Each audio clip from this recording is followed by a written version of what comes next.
Well, Mr. Prashant Kishore doesn't poll, Mr. Yogendra Yadav doesn't poll. Both these gentlemen do not do polls. Both these gentlemen are not talking on empirical evidence of the data. And we are like in ठंडा election, a ठंडा election. Where कहाँ से आया ठंडा भाई? Over analysis कर लिया first round का और ठंडा डिक्लेयर कर दिया. ऐसे थोड़ा ही होता है.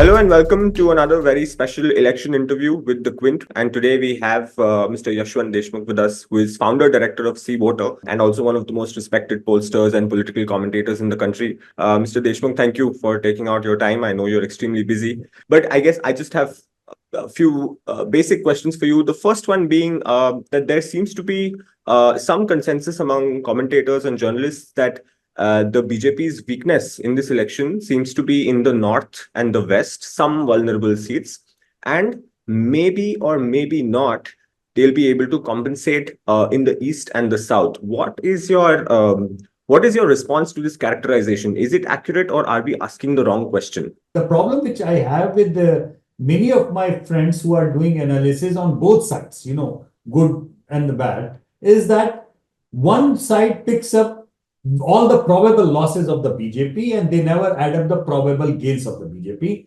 The other side ends up only looking at all the probable gains of the BJP and not the probable losses. The truth is somewhere in the middle. When you look into the probability, the truth is somewhere in the middle. There is a possibility of some losses, there is a possibility of certain gains, and that there are greenfield states where BJP has been not performing very well, but there are probabilities of gains over there. That includes, by the way, state of Odisha, state of now that Andhra Pradesh, by virtue of TDP, has opened up.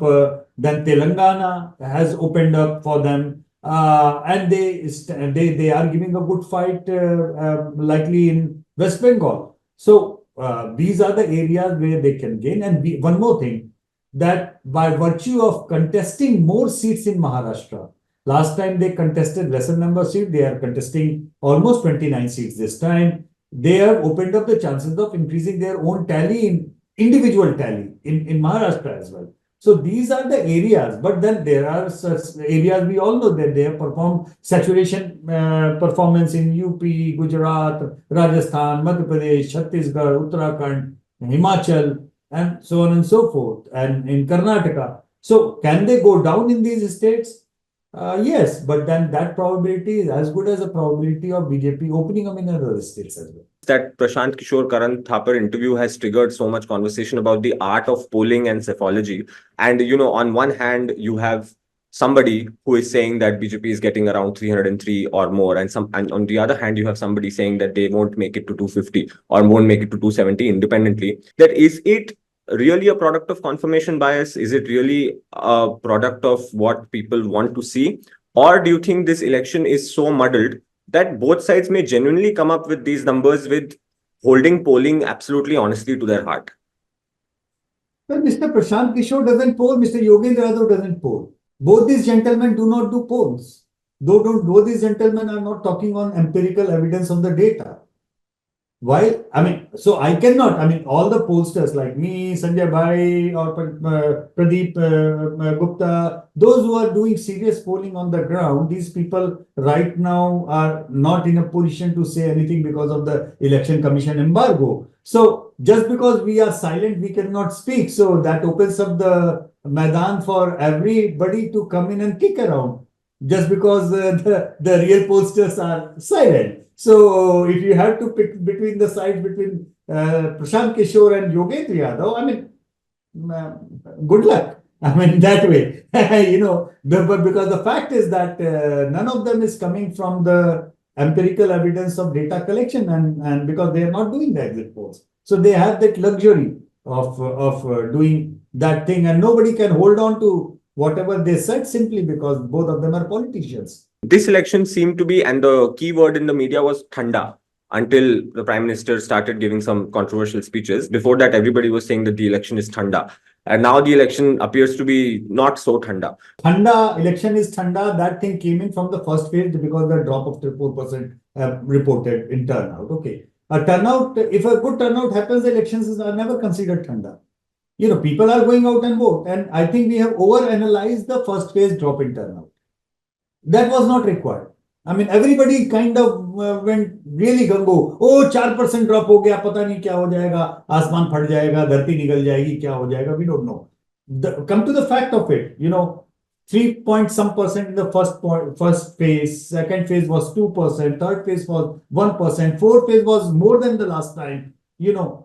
At the end of the day, you will realize that turnout is more or less the same. But the states which are perceived to be good contests, the turnout is healthy. West Bengal, turnout is very healthy. Even within the states, Rajasthan, the overall turnout dropped, but seats like Barmer, the turnout went up because the contest was healthy. So it depends on what kind of contest is seen or perceived by the people. If it is a really good contest, both sides really work hard to bring more people and the turnout goes up. But at the end of the day, in a billion odd number of voters, almost touching a billion voters, you are looking at a turnout of finally 66%. I mean, come to think of it, when you look into the turnouts in all the healthy Western democracies, crossing 50% is like big time celebration in their countries whenever they cross. A billion odd country of voters and you are crossing more than two-thirds people coming out to vote. And we are like in a ठंडा election. Where, कहाँ से आया ठंडा भाई? Over analysis कर लिया first round का और ठंडा डिक्लेयर कर दिया. ऐसे थोड़ा ही होता है. मेरा बीपी कल ठीक था, आज भी कल जैसा ही है. स्टेटस को होना इसका मतलब मैं अनहेल्दी हो गया ऐसा नहीं होता ना. Same goes with the turnout. If the turnout previous time was something which was considered healthy, there is not much variation in that, then it is healthy. There is no ठंडा गर्म. Hypothetically, अगर BJP 280 drop कर भी देता है, 270 भी drop कर देता है, in what world will we call it a bad performance? Like that in a multi-party democracy, 543 seats, BJP against so many other alliance partners, a drop by 20 seats is still not a bad performance, right? So I think, and this is my last question to you, that should media do away with this narrative that just because the BJP might slip to 270, 260, that means that the BJP's popularity is on the decline? That can't be in a huge country like ours, where getting 272 independently is so difficult, right? Forget about polling. I am asking every journalist who has been in the field, did you sense the bhata? There is anger, there is a disappointment. But when you ask that, we have been reporting for years now. There is anger against the price rise. There is anger against the economic distress. People are saying, 70% people are saying, घर चलाना मुश्किल हो रहा है. That is one thing. But the next question when we ask, who do you think can provide a solution to your problem? What do people answer? 1:2 in favor of Modi, 1:2 in favor of BJP. The moment you ask the same person, I keep on checking with all my journalists, कि गुस्सा है तो BJP को छोड़ के कांग्रेस को vote देना है क्या? नहीं, घूम फिर के फिर कहते हैं मोदी को दे देंगे. For a huge change, this way or that way. Huge change. Even for the 400 par. Even for the 400 par narrative. Do you see that kind of joy? Or for the 250, do you see that kind of a bhata? My only question is that, do you see it? You go on the ground, you talk to people. Yogi ji बोले नहीं, हम कहते हैं सबको जाके बात करो, जो बीजेपी को वोट दे के आए थे कितने निराश हैं, आपको 10 में से दोगे. मैंने उनको बोला कि निराश है तो क्या आपको वोट दे रहे हैं क्या? आप बोलो कि मुझसे निराश है और वो हमको वोट दे रहे हैं तो हम आपकी बात मान जाते हैं. वही चीज मैं 400 पार वालों को बोलता हूं कि इतना ज्यादा तुमको ज्वार दिख रहा है क्या कि जो बालाकोट के स्ट्राइक के बाद का 2019 का आया था, उसके बाद में भी लोग और भी ज्यादा गंगो होके बाहर निकल गए, आ गए हैं और कर रहे हैं. Do you see that jowar? So the thing is, journalistically speaking, and with the empirical evidence of the turnout that is in the hands, when I said that it's a zero wave election, everybody went ahead and analyzed in his or her own, convenience. Oh, it's a zero wave, BJP is losing. Oh, it's a zero wave, BJP is winning. Arey Baba, zero wave means zero wave. That ज्वार आया था, भाटा नहीं आया, अगला ज्वार नहीं आया. So that's where we are stuck somewhere, whatever people make sense of it. Got it, sir.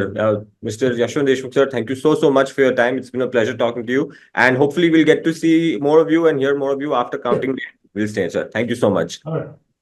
एक अकेला हिंदुस्तान को बचाने वाला चुनाव है. 400 हारने जा रहे हैं. हम्बा हम्बा करोड़ों बड़ी बीजेपी इज करप्ट। अगली बार भाजपा तड़ीपार। उसका नाम हो गया राम का मंदिर का ये सपा और कांग्रेस के लोग बना पाते